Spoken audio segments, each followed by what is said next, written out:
지금부터 차세대 지방재정 관리 시스템에 대하여 소개해 드리도록 하겠습니다. 개통은 저희가 단계별로 합니다. 2023년 회계연도에 예산 편성 2022년 8월에 시작이 되고요. 그리고 이 편성된 예산을 2024년 1월부터 본 회계연도의 지출은 1월부터 시작이 될 거고요.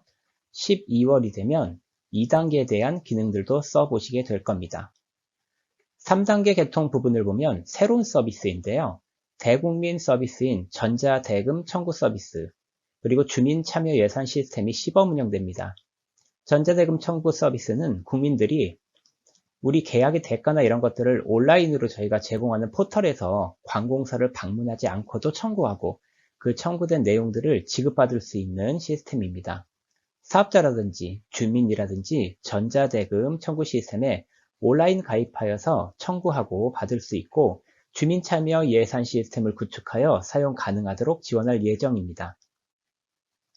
그 외에도 저희가 빅데이터 AI를 활용한 정책 지원 시스템도 준비하고 있습니다.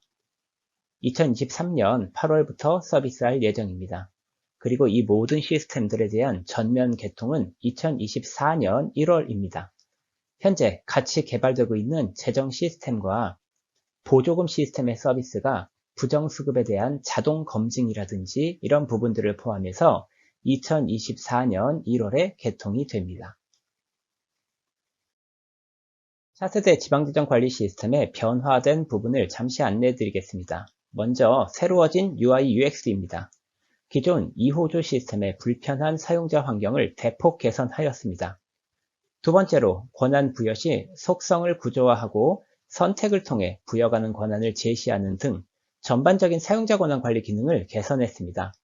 세 번째로 정보 관리 사업의 도입입니다. 기존에 정책사업, 단위사업, 세부사업 단위로만 집계되고 통계라든지 이런 부분이 활용됐다면 좀 더 자세하고 유연한 형태의 정보 단위가 향후에 활용됩니다. 네 번째로 예산 편성 시 정형화된 산출식 체계 구축입니다. 다섯 번째로 보조사업의 관리 혁신입니다. 그러면 지금부터 좀 더 자세히 살펴보도록 하겠습니다. 새로워진 UI UX 체계는 반응형 자동 확장, 빠른 업무 진입, 태평식의 메뉴 구조, 해상도, 폰트 등의 변경으로 사용자 편리성을 높였습니다. 또한 멀티 뷰 기능이나 화면 분할 기능 등의 다중작업 기능들도 개발되었습니다. 권한 관리 부분이 기존에는 권한 코드나 권한명 등의 단순한 체계로 부여가 되었습니다. 차세대 시스템에서는 권한 체계 자체를 구조화하여 좀 더 편리하고 다양한 권한 부여 및 관리가 가능해졌습니다. 보조 담당자의 기능도 분할해 부여받을 수 있고 전임자의 권한도 일괄적으로 인수인계할 수 있는 편리한 기능들을 개발하였습니다. 다음으로 관리사업입니다. 차세대 지방재정 관리 시스템의 가장 큰 변화라고 할 수 있습니다. 관리사업은 예산서에도 나오지 않고 예산 편성을 할 때 통제를 받는 도구는 아닙니다. 그러나 관리사업을 통해서 이전에는 수기로 관리해야 했던 정보들이 시스템을 통하여 관리할 수 있게 됩니다. 관리사업을 중심으로 세입과 세출도 연계되고요. 관리사업의 이전 세부사업까지 속성 기능들과 추가된 관리사업의 속성을 기반으로 해서 다양한 통계로 산출이 가능해집니다. 또한 지방 보조금 사업들도 모두 관리사업으로 연결되어서 더욱 정밀한 사업체계 관리가 이루어질 수 있도록 개발했습니다. 앞으로도 다양한 방법으로 관리사업이 활용될 예정입니다.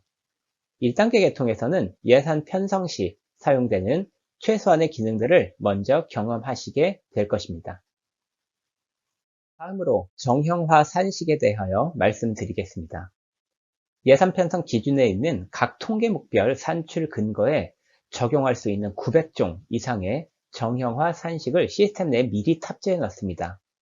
정형화 산식으로 선택해서 사용 가능도 하고 필수 적용도 가능합니다. 또한 자치단체만의 새로운 정형화 산식을 창조해서 적용할 수도 있습니다. 산출 근거에 대한 수작업이나 통일되지 않은 형식의 문제, 오기입 가능성 등을 현저히 낮출 수 있습니다. 마지막으로 지방보조금 시스템 도입입니다. 기존의 시도 지방보조금의 경우에는 시스템이 존재하지 않았기 때문에 별도의 방법으로 관리해왔다면 이 부분을 이제 차세대 지방재정 시스템과 연관된 지방보조사업에 연결하여 관리할 수 있게 됩니다. 전에도 언급했던 것처럼 관리사업은 보조 시스템에서 보조사업으로 자동 전환돼서 활용됩니다. 뭔가 변화가 생기면 약간의 기대와 또한 우려하는 마음도 생기기 마련입니다. 하지만 크게 걱정하실 부분은 없습니다. 전반적으로 더욱 편리해지고 체계적인 재정관리가 가능해졌다고 저도 생각됩니다. 이제 선생님들께서 교육을 들으시고 나면 주변에서 도대체 차세대 지방재정 어떻게 바뀌는 거야? 이렇게 물어보시는 동료분들도 계실 수 있을 것입니다. 세 가지로 정리해 보겠습니다. 제일 중요한 거, 계속 반복되고 있죠? 가장 핵심이 무엇이었을까요? 맞습니다. 관리사업입니다. 이렇게 머릿속에 아예 딱 집어 넣으십시오. 그래서 관리사업이라는 것이 들어온다. 관리사업은 세부사업 하위에 링크되는 사업이다. 이런 개념을 안내해 주시기 바랍니다. 두 번째로 지방보조금 시스템입니다. 차세대 지방재정 시스템에 접속해 보시면 하단에 보조금 시스템 연결 아이콘이 있습니다. 아이콘을 클릭하여 별도의 지방보조금 시스템으로 이동 가능합니다. 기존 2호조 시스템에서 별도의 메뉴로 존재하던 보조금 시스템이 이제는 독립적인 시스템으로 운영된다 라는 부분도 안내해 주시면 좋을 것 같습니다. 세 번째는 정형화 산식입니다. 예를 들어서 세입세출 요구 시 산출 근거를 기재할 때 나름대로의 단가와 산출식을 텍스트로 입력하여 사용하셨을 것입니다. 이 부분에 대한 많은 개선 요청이 있었는데요. 이제 정해져 있는 표준화 산출식 세트를 중앙에서 제공하여 사용하거나 자치단체 산출식을 임의로 만들어서도 활용할 수 있다라고 안내해 주시기 바랍니다. 또한 선생님들께서 자주 질문하시는 부분 잠시 안내 말씀드리겠습니다. 올해는 현 세대 2호조 시스템과 차세대 지방재정 관리 시스템이 공존하는 때입니다. 현 세대 2호조 시스템은 2022년 회계연도의 업무만 수행합니다. 2023년 회계연도부터 차세대 시스템을 사용하게 됩니다. 권한이나 사용자 설정 등은 두 가지 시스템이 충돌할 수 있으므로 올해는 현 세대 2호조 시스템에서 조직이나 사용자 권한 설정을 하시면 그 데이터를 차세대 시스템으로 동기화시켜서 운영할 예정입니다. 따라서 올해까지는 차세대 시스템의 조직이나 권한 설정 관련 기능들이 대부분 막혀 있게 됩니다.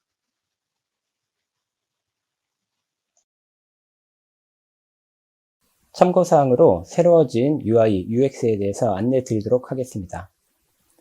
지금 보시는 화면은 차세대 지방재정관리 시스템의 로그인 전 화면입니다.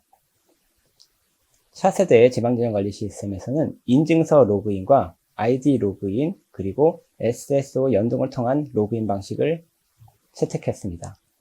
아마도 업무 담당 선생님들께서는 SSO 연동을 통해서 접속하여 사용하시게 될 겁니다. 일단 여기에서는 ID 로그인을 통해서 접속해 보도록 하겠습니다.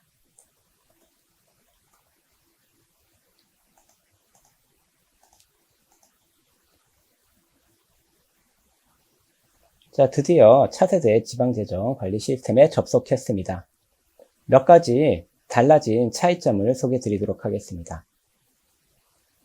상단에 회계연도를 바꿀 수 있습니다. 좌측에 메뉴 구조를 확장해서 볼 수 있습니다.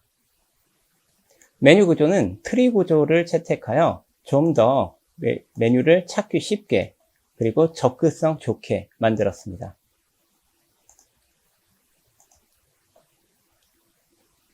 메뉴 구조를 다시 한번 보겠습니다. 상단에 보시면은 확장 버튼이 있습니다. 확장 버튼을 클릭해서 메뉴의 영역을 확장할 수 있습니다. 대신 작업 영역은 조금 줄어들겠죠? 다시 축소 버튼을 눌러서 축소시킬 수도 있습니다. 두 번째, 메뉴 번호 버튼을 클릭해 보겠습니다. 아시다시피 각 메뉴마다 메뉴 번호가 존재합니다.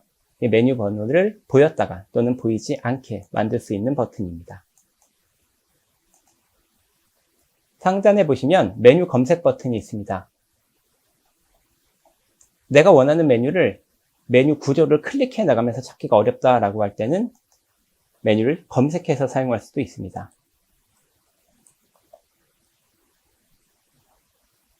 구조화라는 단어를 써서 검색을 해봤더니 2개의 메뉴가 검색됩니다.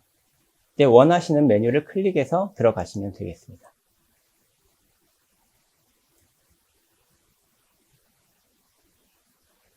자, 그 이외에 타 메뉴들도 클릭하여 오픈할 수 있습니다.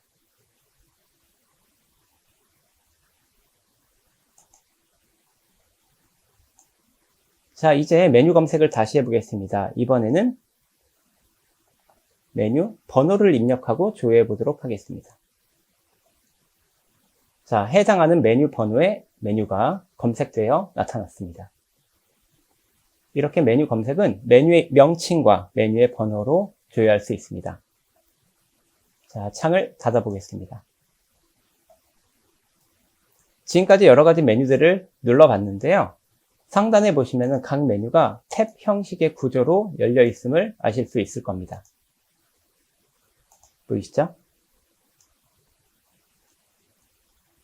각 탭 메뉴들은 각각의 탭을 닫기 버튼을 클릭해서 닫을 수 있고요. 왼쪽에 이동 버튼을 클릭해서 보이지 않는 메뉴들을 이동하며 볼 수도 있습니다. 오른쪽으로 가보겠습니다. 오른쪽에 새 창 띄우기 버튼이 있는데요. 눌러보면 아예 팝업창 형태로 새로운 창이 뜨면서 내가 원하는 메뉴를 그 안에 넣고 쓸 수 있습니다.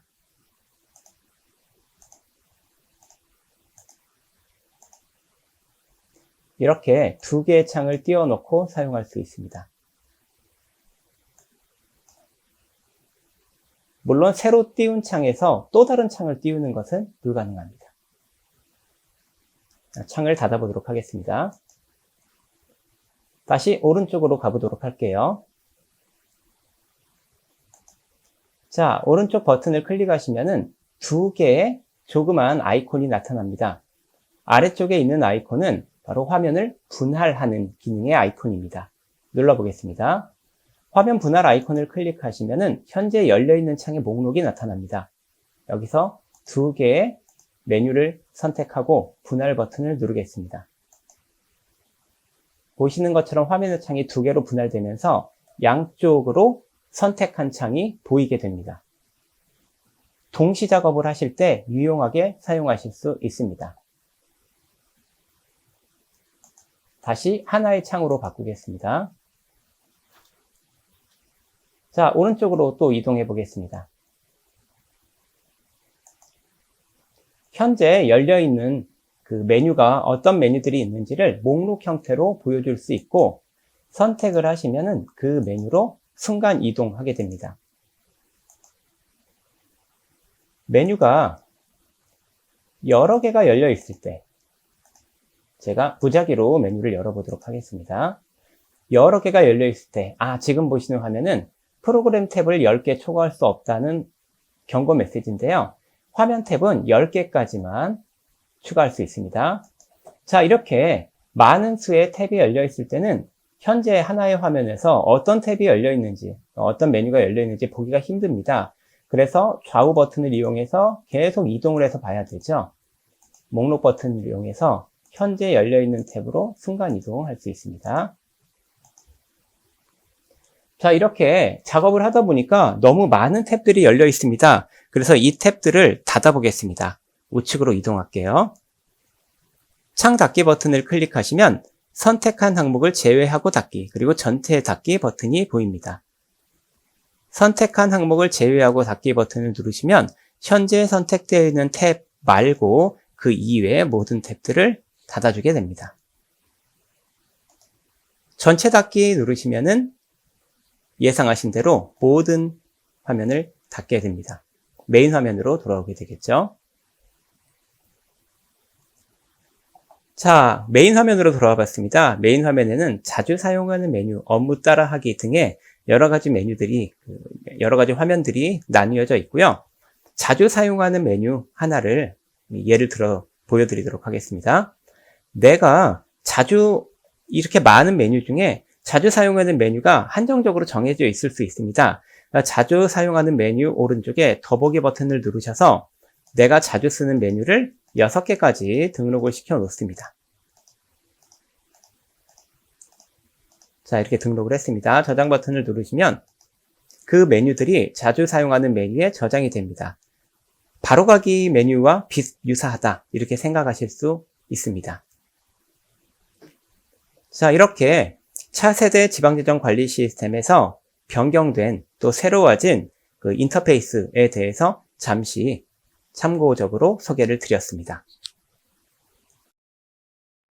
지금부터는 차세대 지방재정 관리 시스템 예산 편성 개관 과정으로 이 시간에는 사업 구조화 단계까지 이야기를 드리도록 하겠습니다.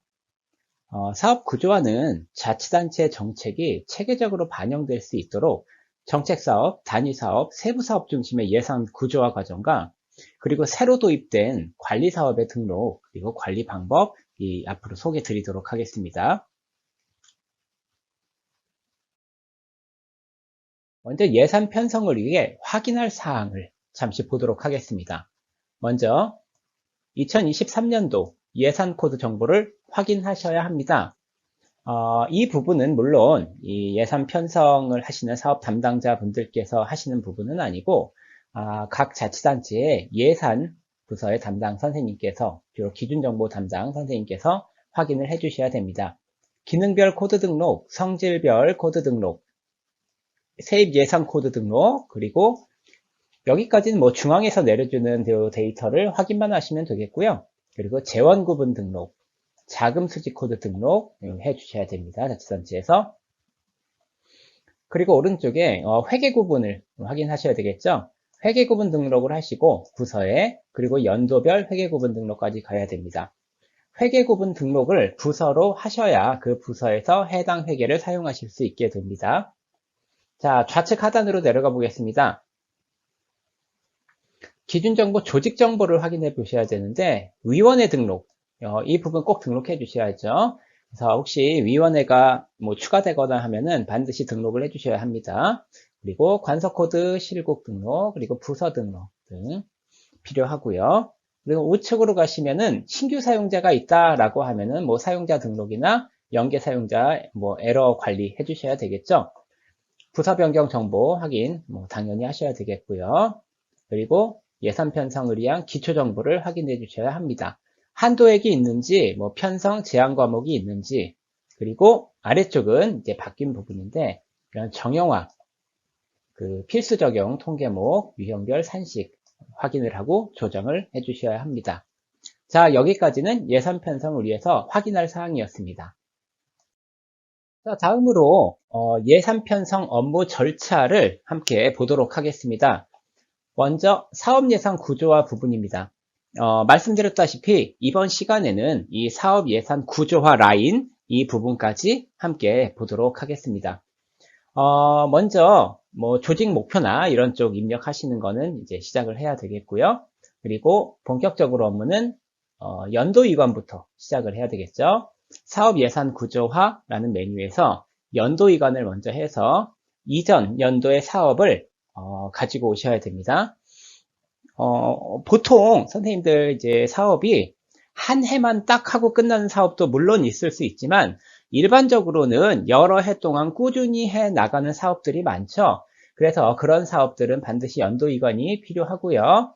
연도이관이 끝났으면은 이제 구조화를 시작합니다. 정책 사업을 만들게 되고요. 물론 연도이관을 했기 때문에 뭐 정책 사업 정보가 전년도의 정보가 들어왔을 거예요. 그리고 단위 사업을 또 관리해 주셔야 되겠고요. 그리고 세부 사업까지 만들어 주십니다. 여기까지 해서 구조화가 끝났으면은 이제 합의 요청 들어가야 되겠죠. 그렇게 해서 합의까지 끝나면 마무리가 됩니다. 여기까지 구조화가 끝나는데, 일반적으로는 구조화가 끝나는데, 그 전까지 보지 못하셨던 그 내용이 아래쪽에 보이실 거예요. 바로 관리사업이라는 부분입니다. 그래서 빨간색으로 쳐놨어요. 이 관리사업이라는 이 부분입니다. 이 부분이 보이실 거예요. 관리사업 부분은 벌써 한 4, 5번 정도 별로 시간이 오래 지나지도 않았는데 반복을 했을 겁니다. 다양한 실제 집행 단위의 재정 정보를 관리하기 위해서 관리사업을 도입했죠. 차세대 이 시스템에서는. 관리사업은 추후에 예산서의 산출 근거와 매핑해서 전 재정 절차에 걸쳐서 활용이 됩니다. 그래서 이 관리사업을 여기서 만들어서 등록을 하고요. 실제 이 관리사업이 자 오른쪽에 보시면은 쭉 올라갑니다. 오른쪽에 이렇게 올라갔어요. 세출 요구 등록 부분에 이제 관리사업 매핑이 나옵니다. 그래서 이 부분은 그 예산 편성하는 쪽에서 이제 소개가 될 예정입니다. 자, 이렇게 이번 시간에는 사업 예산 구조화 부분을 할 예정이고요. 구조화가 끝나면 오른쪽 그 흐름도처럼 예산 편성 요구, 그리고 조정, 그리고 제출하게 되겠고요. 그 의회 승인까지 이제 예산 확정해서 들어가게 되겠죠. 그리고 그 이외에 뭐 여러 가지 성인지 예산, 뭐 성과 계획, 뭐 기금이라든지 뭐 여러 가지 관리가 필요하고요. 자, 이렇게 그 예산 편성을 위한 흐름도를 함께 봤습니다. 자, 지금부터는 정보관리 사업에 대해서 한 가지 예시를 들어 소개해 드리도록 하겠습니다. 아마도 관리 사업에 대해서 여러 번 지금까지 언급이 됐지만 아직 명확하게 이해가 되지 않으실 수 있어요. 그래서 한 가지 그 구조화된 이 사업의 예를 들어서 소개해 드리도록 하겠습니다. 자, 상단부터 보도록 할게요. 부서, 정책사업, 단위사업, 세부사업, 통계목. 자, 이렇게 따라가 보겠습니다. 부서, 그리고 정책사업, 단위사업, 세부사업까지 구조화가 됐죠. 세부사업 하위에 여러 가지 통계목으로 산출 근거를 넣어줬습니다. 물론 이 부분은 이제 세출 요구 때 이제 나타나게 되겠죠. 아래쪽에도 여러 가지 산출 근거를 통계목에 뭐 자치단체 경상보조금 통계목에 이렇게 구조화를 시켜 넣어놨습니다. 요구를 해놨습니다. 자, 그러면 여기서 이제 주목해야 될 부분입니다. 세부 사업의 명칭을 보도록 하겠습니다. 제가 한번 다시 그려볼게요. 자, 이쪽 보세요. 연두색으로 그렸습니다. 세부 사업의 명칭이 귀농자 정착 지원입니다. 염두에 두세요. 귀농자 정착 지원입니다. 자, 오른쪽으로 가보겠습니다. 여기에 정보 관리 사업이 있거든요. 귀농자 정착 지원, 관리 사업 명칭이 똑같네요. 세부 사업과. 아래쪽에 역시 또 귀농자 정착 지원, 관리 사업 명칭이 똑같습니다. 이렇게 세부 사업이 만들어지면 동일한 명칭의 관리 사업이 자동으로 만들어집니다. 따로 뭐 신경 써서 만드실 필요가 없어요. 그러니까 선생님들께서 관리 사업이라는 게 도입됐다는데 라고 뭐 우려가 있으실 수도 있는데 만들어졌는지도 모르는 상황에서 이미 관리 사업이 만들어져 있을 겁니다. 따로 뭐 신경 써서 만들지 않으신다 하더라도 이게 바로 기본 관리 사업이에요.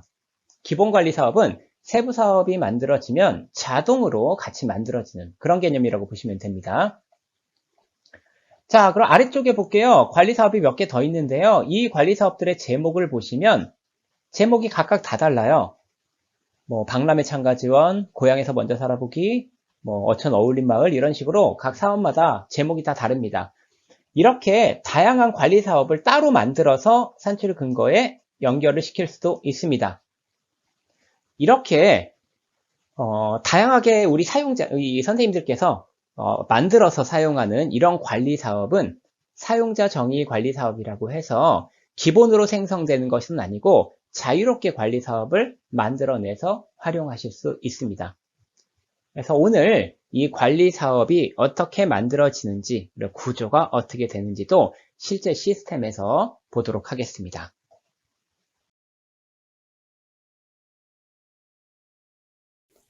이제 시스템의 실제 화면을 함께 보겠습니다. 사업을 등록하기 전에 기본 회계 연도를 설정합니다.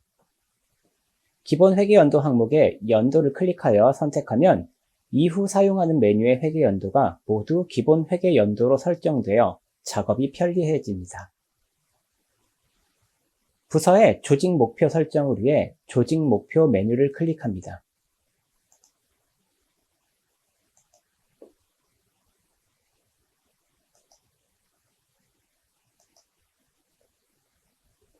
입력된 자료가 있는지 확인하기 위해 조회 버튼을 클릭할 수 있습니다. 새로 등록하기 위해 등록 버튼을 클릭합니다. 조직 목표 등록 화면에서 조직 미션, 전략 목표, 성과 목표 등을 입력합니다. 전년도 이관 버튼을 사용하여 작년에 입력한 조직 목표가 당해 연도로 복사하도록 만들 수도 있습니다. 전년도 이관 버튼을 눌렀음에도 자료가 나오지 않으면 작년에 입력한 자료가 없다는 뜻입니다. 조직 목표 내용을 추가하기 위해 추가 버튼을 클릭해 보겠습니다. 추가된 입력창에 원하는 내용을 입력합니다.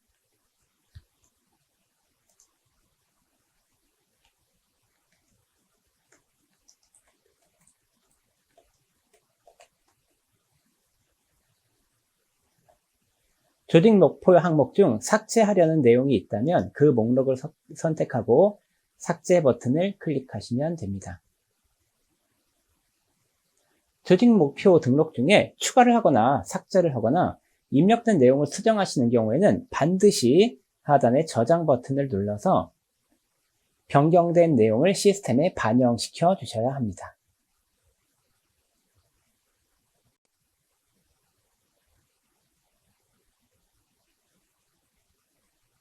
자, 이제 필요 없어진 메뉴는 상단의 X표 닫기 버튼을 클릭하셔서 닫을 수 있습니다. 다음으로 사업 연도 이관을 위해 사업 예산 구조화 메뉴로 이동하여 연도 이관을 해보도록 하겠습니다. 목록을 조회하기 위해서 조회 버튼을 클릭합니다. 그 후 연도 이관 버튼을 클릭합니다. 연도별 사업 구조화 목록이라는 팝업 화면이 생성됩니다. 화면에 나타난 사업들은 전년도의 사업 예산 계획입니다. 조회된 사업 목록 중 앞에 위치한 체크박스를 클릭하시면 당해 연도로 이관하려는 사업을 선택하실 수 있습니다. 이관하실 사업을 선택할 때 주의할 점은 전년도 사업의 편성 여부를 확인해 보셔야 된다는 부분입니다. 전년도에 종료된 사업일지라도 당해 연도 중기 재정 계획에 전년도 사업비가 반영돼야 되기 때문에 연도 이관을 해주셔야 됩니다. 화면의 편성 여부에 Y로 표기된 사업들을 참고로 해주시면 됩니다. 매년 반복되는 연례 반복 사업이나 장기 계속비 사업을 선택하셔야 합니다.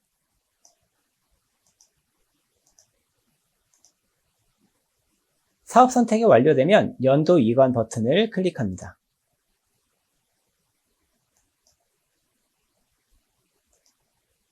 전년도 사업이 당해 연도로 이관되었습니다.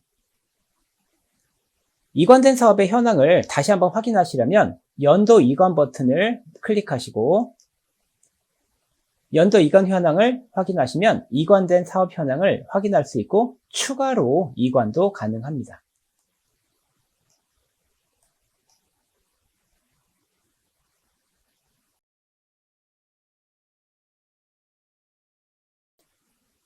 다음으로 정책사업에 대해 알아보기 위해 사업 구조화의 정책사업 메뉴를 클릭하도록 하겠습니다.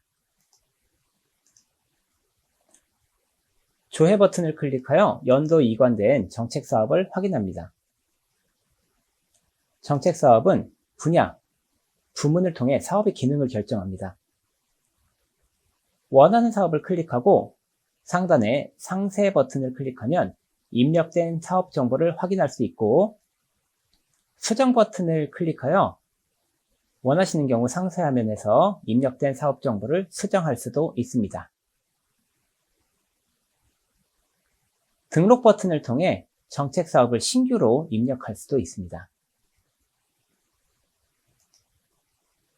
원하는 정책 사업을 더블 클릭해서 기본 정보를 확인해 볼 수도 있습니다. 기본 정보를 살펴보도록 하겠습니다. 비사업 구분에서 정책사업은 정책 수행을 위한 사업을 진행하실 때 입력하고, 행정운영경비는 자치단체 행정조직 운영을 위한 경상비인 경우 선택합니다. 인력운영비와 기본경비로 단위사업 쪽에서 세분화되게 됩니다. 재무활동을 선택하는 경우는 회계간 내부거래나 보전지출 채무, 상환과 같은 사업의 경우 선택합니다.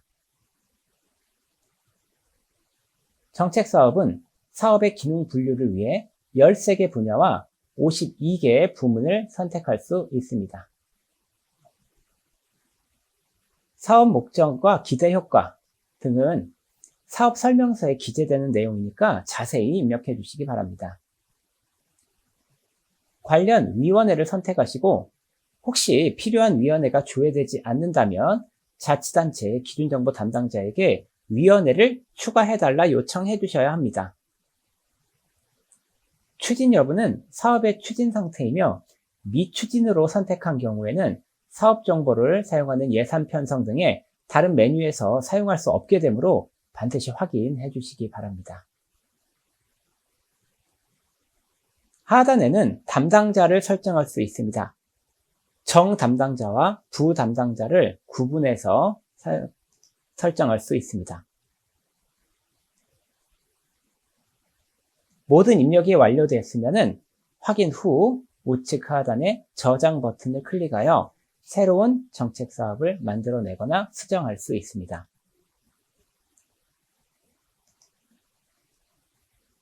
정책 사업 상세 버튼을 클릭해 보겠습니다. 상세 화면으로 이동합니다. 하단에 이력 버튼을 클릭하면 입력된 사업의 이력 정보를 확인할 수 있고, 하단에 출력 버튼을 클릭하시면 사업 설명서를 출력하실 수 있습니다. 예산 확정 이후에 사용하시게 됩니다. 하단의 단위사업 등록 버튼은 이 정책 사업에 연결된 단위사업을 등록하는 화면으로 이동할 수 있는 버튼입니다. 등록 버튼을 클릭하면 새로운 정책 사업을 등록할 수 있고, 수정 버튼을 클릭하여 정책 사업 정보를 수정할 수 있습니다. 삭제 버튼은 해당 사업을 삭제하는 기능입니다.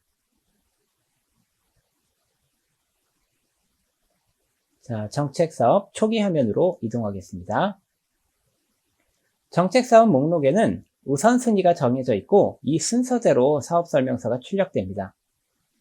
순서 변경이 필요하시면 먼저 원하는 사업을 클릭하여 선택하시고, 상하 버튼을 클릭하여 순서를 바꾸실 수 있습니다. 순서 변경이 완료되면 반드시 우측 하단에 우선순위 저장 버튼을 클릭하셔야 반영됩니다.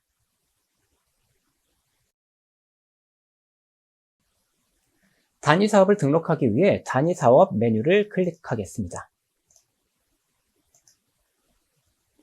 단위사업 메뉴에서 조회 버튼을 클릭하면 등록되어 있는 단위사업 정보를 확인할 수 있습니다. 연도 이관된 단위사업 정보를 확인하기 위해 원하는 사업 정보를 선택한 후 상세 버튼을 클릭합니다. 단위사업은 사업의 회계 정보를 나타내는 사업 구조로 연도 이관된 사업의 경우 회계 정보를 수정할 수는 없습니다. 다시 목록 화면으로 돌아가 등록 버튼을 클릭해서 신규 단위 사업을 등록하는 화면 같이 보도록 하겠습니다. 단위 사업은 사업의 회계 정보를 나타내는 사업 구조다 라고 말씀드렸습니다. 부서의 회계가 신설된 경우에는 등록을 하셔야 되며, 단위 사업은 단일 사업으로는 존재할 수 없고 반드시 정책 사업과 연결해서 등록해야 합니다. 정책 사업의 돋보기 버튼을 클릭하여 해당 단위 사업의 상위 정책 사업을 선택합니다. 정책 사업 검색 팝업이 활성화되면서 목록이 조회되면 원하는 정책 사업을 선택합니다. 이제 추진 여부와 비사업 구분을 선택해야 합니다. 추진 여부는 추진으로 선택하시고요. 비사업 구분을 열어보도록 하겠습니다. 상위 정책사업이 일반적인 정책사업인 경우였으면 비사업 부분도 정책사업으로만 선택이 됩니다. 그런데 선택한 정책사업이 행정운영경비였다면 인력운영비와 기본경비를 선택하실 수 있게 됩니다. 만약에 선택한 정책사업이 재무활동이었다면 내부 거래 지출과 보전 지출을 선택할 수 있습니다. 단위사업명을 입력합니다.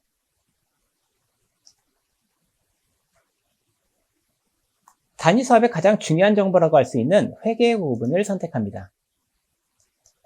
부서에서 사용하는 회계가 조회되지 않는 경우에는 자치단체 기준정보 담당자에게 요청하여 회계 부분을 추가하셔야 합니다.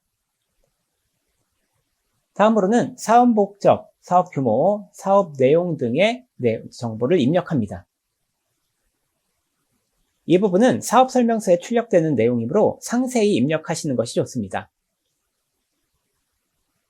모든 입력이 완료되었다면 우측 하단 저장 버튼을 클릭하여 저장합니다.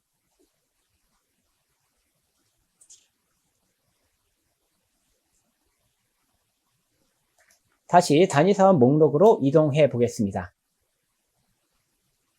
단위사업의 순서를 변경해 보도록 하겠습니다. 그런데 단위사업의 순서를 변경하는 화살표 아이콘이 보이지 않습니다.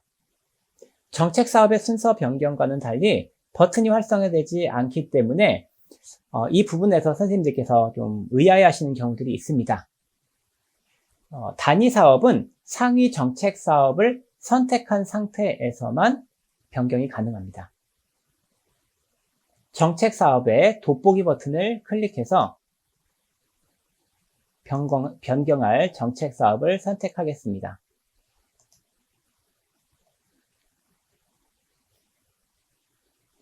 단위사업이 하나밖에 없어서 순서를 변경할 수 없습니다. 다른 정책사업을 검색하도록 하겠습니다.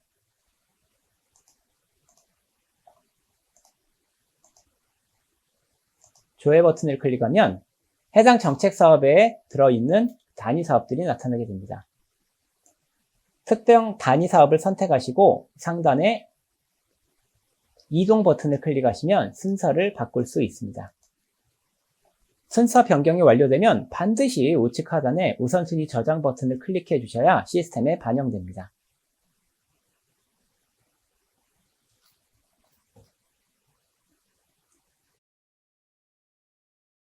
세부사업 메뉴를 클릭하여 세부사업에 대해 알아보도록 하겠습니다. 세부사업 조회 후 원하는 세부사업을 더블 클릭해서 세부사업 정보를 수정할 수 있습니다. 세부사업 수정 화면으로 이동했습니다.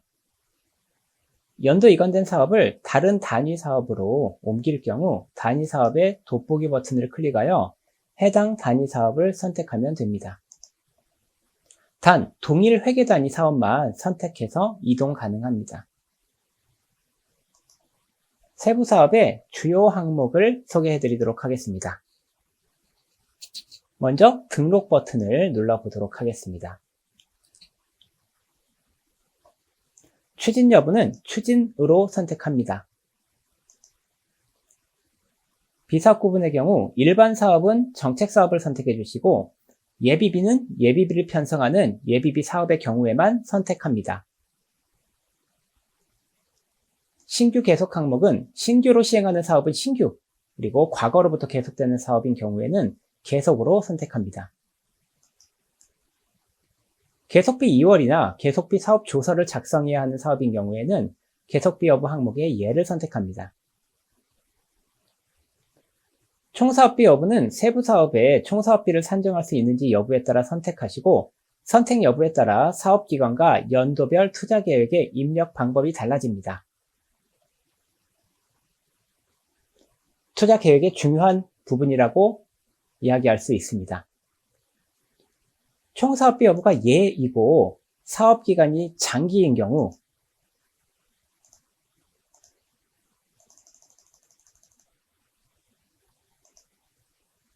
연도별 투자계획 탭을 클릭해 보시면은 기투자 그리고 향후 투자 항목이 활성화됨을 알 수 있습니다. 다시 돌아와서 총 사업비 여부가 아니오인 경우 기투자와 향후 투자 금액을 입력할 수 없습니다. 총 사업비 여부가 아니오인 경우에는 연례 반복 항목을 선택할 수 있습니다.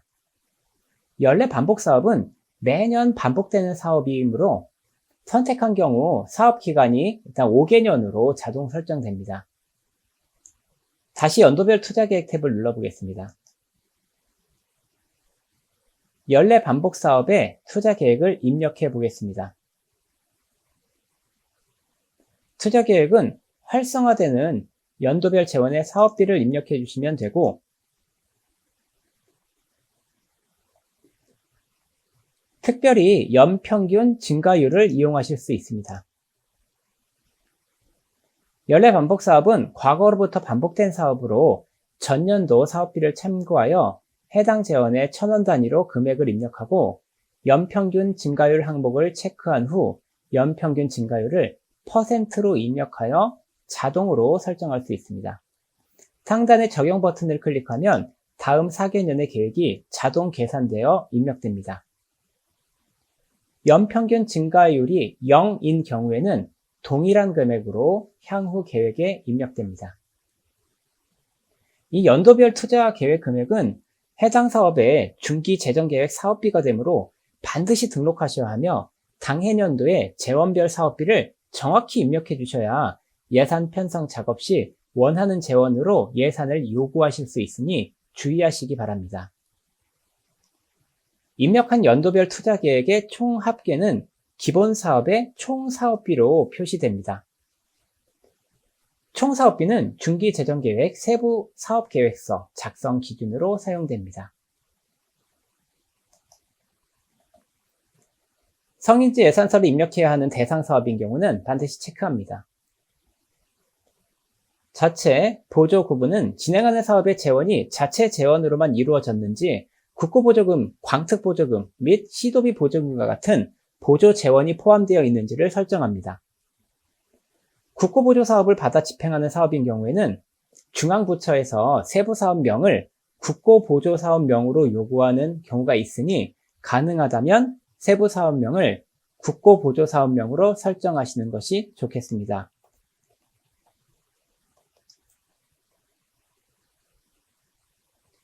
해당 사업이 민간에 보조해주는 사업이나 지방 보조금 한도액 산정에 제외되는 경우 지방 보조금 한도액 제외 사업의 예로 선택합니다.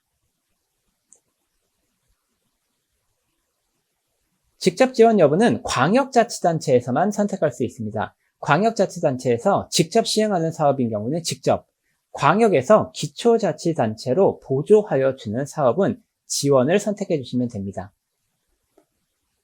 참고로 광역에서 자체 지원으로 시도비 보조사업이 됩니다. 보조사업 여부의 항목인 경우 보조금 관리 대상 사업인 경우 체크합니다. 지원 형태, 시행, 주체 항목은 성과 계획 사업 설명서에 관련 예산 사업 계획 출력되는 내용이므로 반드시 입력해 주시는 것이 좋습니다. 하단에 사업 목적, 사업 규모 등도 필수 입력값은 아니지만 사업 설명서에 출력되는 내용이므로 자세히 입력해 주시기 바랍니다. 특히 사업 내용과 지원 조건은 성과계획서에 출력됩니다. 중기재정계획 대상 사업인 경우 중기재정계획 여부를 선택하고 중기재정계획 개요를 입력해야 합니다. 중기재정계획 대상 여부는 중기재정계획에서 세부 사업 조서를 제출해야 되는 대상 사업으로 총 사업비 기준으로 자치단체 기준에 맞게 작성하시면 됩니다. 세부 사업 담당자가 아닌 경우 예산 편성 요구 등록이 불가능하니 확인하시기 바랍니다. 모든 입력이 완료되었으면 저장할 수 있습니다. 재정관리 속성 탭으로 이동해 보겠습니다. 지금 보시면 기존의 2호조 시스템에서 사용하던 것과는 달리 굉장히 세부사업 정보가 여러 개의 탭으로 이루어져 있음을 알 수 있습니다. 그래서 무언가 속성값이 많이 늘어난 것이 아닌가 라고 생각하실 수도 있는데요. 늘어난 것은 거의 없다고 보시면 됩니다. 대신 속성값을 쉽게 찾을 수 있도록 세분화시켜 놨다 라고 이해하시면 되겠습니다. 재정관리 속성에서 계획 주체가 국가계획, 지방계획으로 구분되어 있습니다. 국가계획을 선택한 경우에는 소관부처를 반드시 입력해 주셔야 합니다.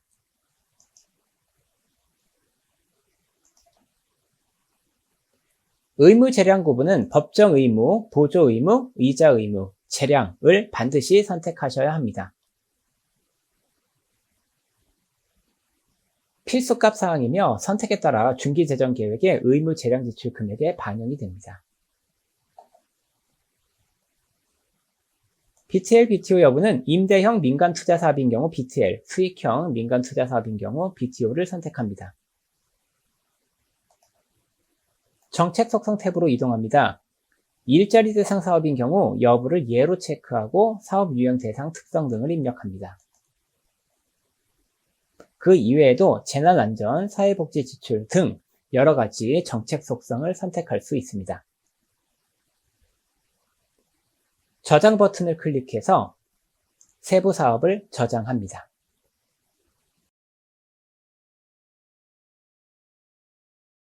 사업 예산 구조화 메뉴를 클릭하여 사업 구조를 확인하고 중기 재정 계획에 제출하기 위한 합의 과정에 대해서 알아보도록 하겠습니다. 사업 예산 구조화 화면에서 조회 버튼을 클릭하시면 시스템에 입력되어 있는 사업 구조를 한눈에 확인할 수 있습니다. 합의 상태가 비어있는 경우 사업명을 더블 클릭하시면 사업 수정 팝업 창이 활성화되며 사업 정보를 수정할 수 있습니다. 사업 예산 계획을 중기재정 계획에 제출하기 위한 합의 과정 전 잘못된 사업 정보가 있는지 혹시 빠진 점은 없는지 확인해 주셔야 합니다. 특히 연도 이관하신 사업의 경우 사업 정보를 올해에 맞춰서 수정해 주셔야 합니다. 모든 사업이 정리되었다면 합의 요청을 해보도록 하겠습니다. 사업부서에서는 우측 하단에 합의 요청 취소 버튼이 보입니다. 합의 요청하려는 사업을 선택하고 합의 요청 버튼을 클릭하겠습니다. 합의 상태가 합의 요청으로 변경되고 사업을 수정할 수 없습니다. 합의 요청 상태 사업을 수정하시려면 해당 사업을 선택하고 합의 요청 취소 버튼을 누르셔야 합니다. 다시 합의 상태가 빈칸으로 변경되었습니다. 사업부서에서 합의 요청된 사업은 예산부서 담당자가 합의할 수 있습니다. 제작성 버튼과 합의 버튼은 예산부서 담당자만 볼 수 있습니다. 합의 상태가 합의 요청인 사업을 목록에서 선택하고 예산부서 담당자는 합의 버튼을 클릭할 수 있습니다. 합의 상태가 합의로 변경되었습니다. 합의된 사업은 중기재정계획에 반영시킬 수 있습니다. 합의 상태인 사업을 수정해야 될 경우에 사업부서 담당자는 예산부서 담당자에게 합의 상태를 풀어달라고 오프라인으로 요청해 주셔야 됩니다. 예산부서 담당자는 합의 상태 사업을 선택한 후 하단에 제작성 버튼을 클릭해서 제작성 상태로 바꿔주셔야 합니다. 제작성 상태에서는 사업 담당자가 사업 정보를 수정할 수 있게 됩니다. 자, 이렇게 합의 과정에 대해서 알아봤습니다.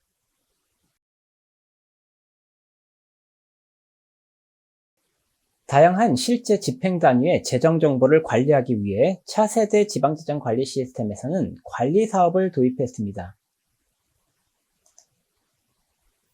관리 사업은 예산서 산출 근거와 매핑하여 전 재정 절차에서 활용됩니다.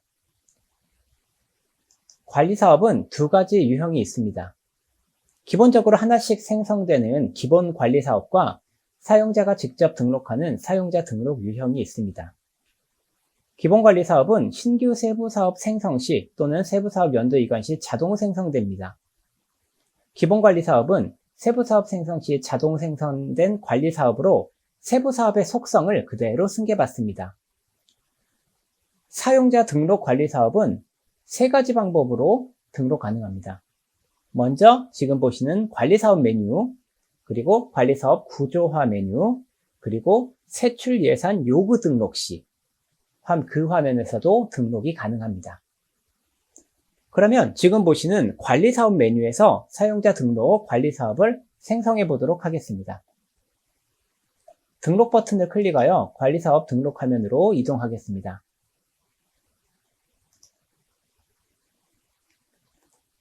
관리사업명을 입력하고 속성을 지정하겠습니다.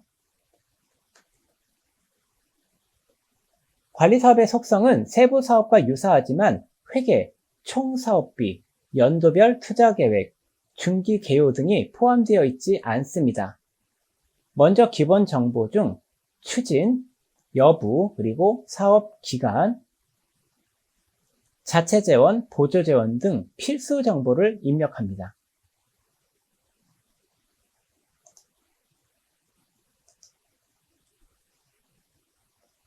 보조재원인 경우 보조사업 여부가 기본적으로 예로 선택되나 수정 가능합니다.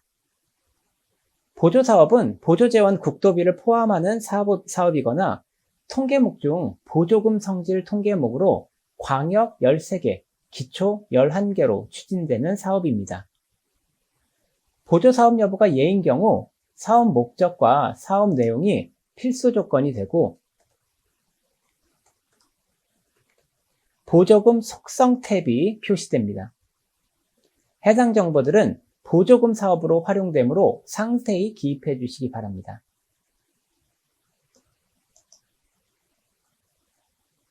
자, 이제 저장 버튼을 한번 눌러보도록 하겠습니다.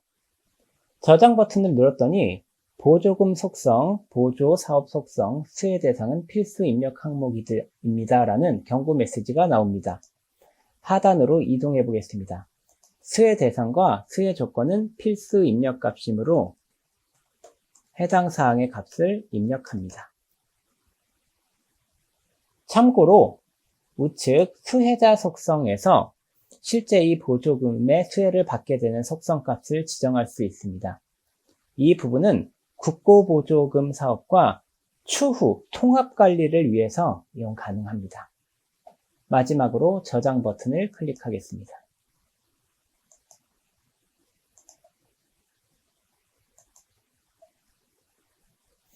자, 이렇게 관리사업을 등록할 수 있습니다. 관리사업을 수정하고자 할 때는 원하는 관리사업을 더블 클릭하여 수정도 가능합니다.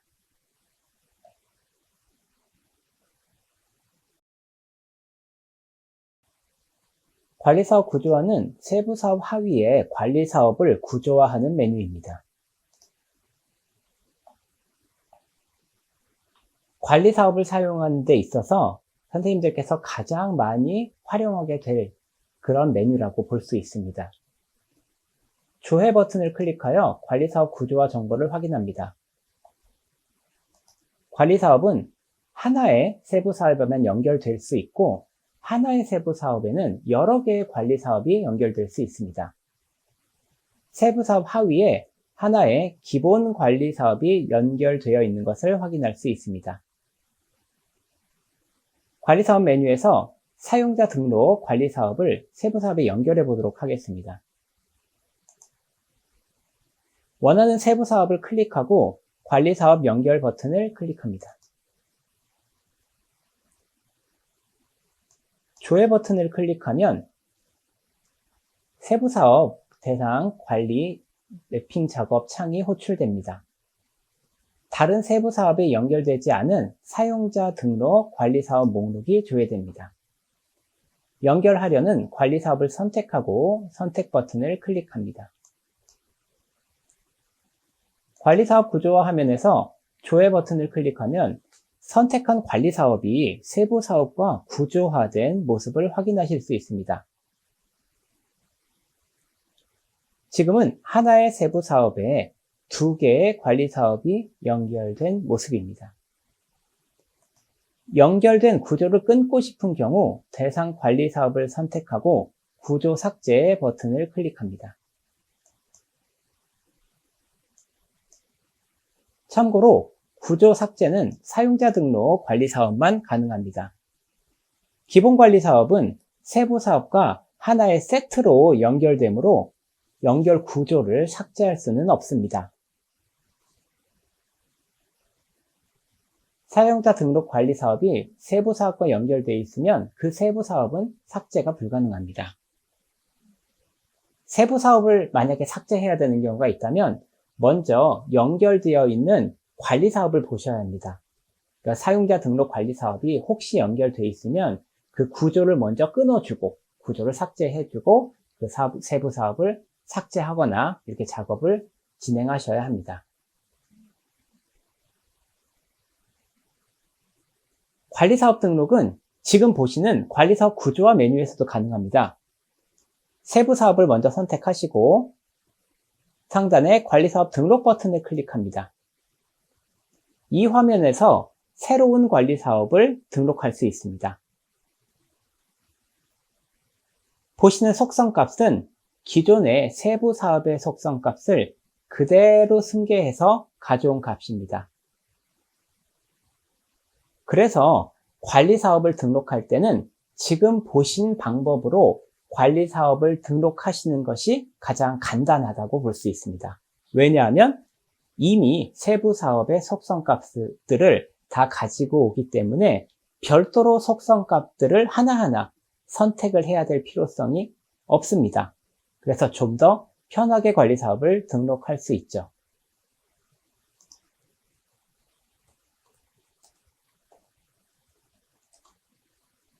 자, 관리사업명을 입력하고 저장 버튼을 클릭해 보겠습니다. 저장 버튼을 클릭했더니 사용자 등록 관리사업이 등록됐음을 알 수 있습니다. 현재 하나의 세부 사업에 기본 관리 사업 그리고 사용자 등록 관리 사업 두 개의 관리 사업이 연결된 구조를 갖고 있습니다. 주의하실 점은 관리 사업을 선택한 상태에서 상단에 구조 삭제 그리고 우측 하단에 관리 사업 삭제를 명확하게 구분해 주셔야 한다는 것입니다. 구조 삭제 버튼을 누르시게 되면 관리 사업은 그대로 유지되면서 세부 사업과 연결된 구조만 삭제가 됩니다. 그런데 하단에 관리 사업 삭제를 누르시면 저 관리 사업 자체가 사라집니다. 그래서 관리 사업 삭제 버튼은 신중하게 사용하셔야 합니다. 이렇게 해서 관리 사업 구조화 화면을 봤습니다.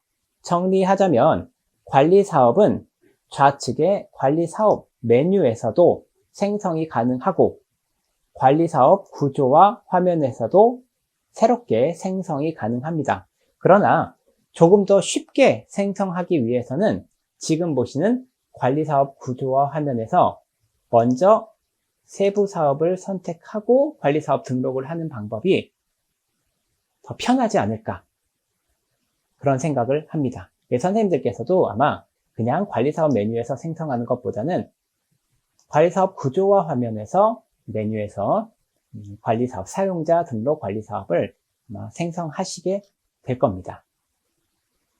자, 이렇게 해서 관리사업 구조화 메뉴를 같이 살펴봤습니다.